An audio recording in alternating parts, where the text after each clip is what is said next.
Genesis chapter 2. And so the heavens and the earth were completed, and all their heavenly lights.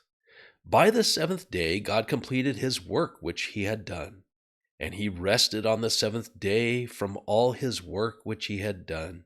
Then God blessed the seventh day and sanctified it, because on it he rested from all his work which God had created and made.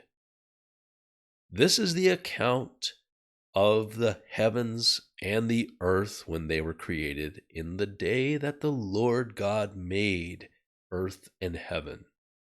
Now no shrub of the field was yet on the earth, and no plant of the field had yet sprouted, for the Lord God had not sent rain upon the earth, and there was no man to cultivate the ground. But a mist used to rise from the earth and water the whole surface of the ground. Then the Lord God formed the man of dust from the ground and breathed into his nostrils the breath of life, and the man became a living person.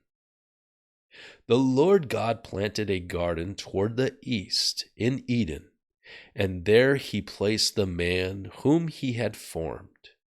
Out of the ground the Lord God caused every tree to grow that is pleasing to the sight and good for food.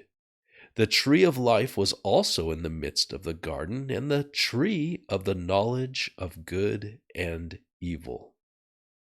Now a river flowed from Eden to water the garden, and from there it divided and became 4 rivers. The name of the first is Pishon. It flows around the whole land of Havilah, where there is gold. The gold of that land is good. The bdellium and the onyx stone are there as well.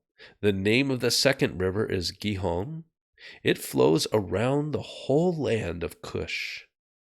The name of the third river is Tigris. It flows from east of Assyria, and the fourth river is Euphrates. Then the Lord God took the man and put him in the Garden of Eden to cultivate it and tend it.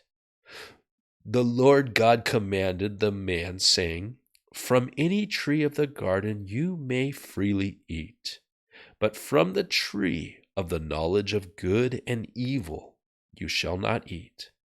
For on the day that you eat from it, you will certainly die." Then the Lord God said, "It is not good for the man to be alone. I will make him a helper suitable for him."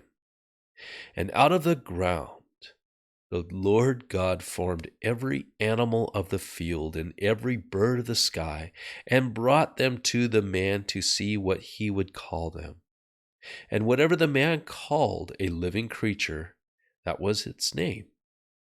The man gave names to all the livestock, and to the birds of the sky, and to every animal of the field. But for Adam there was not found a helper suitable for him. So the Lord God caused a deep sleep to fall upon the man, and he slept. Then he took one of his ribs and closed up the flesh at that place. And the Lord God fashioned into a woman the rib which he had taken from the man, and brought her to the man. Then the man said, "At last, this is bone of my bones and flesh of my flesh. She shall be called woman, because she was taken out of man.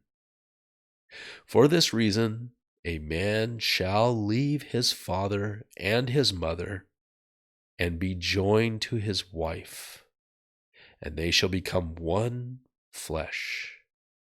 And the man and his wife were both naked, but they were not ashamed.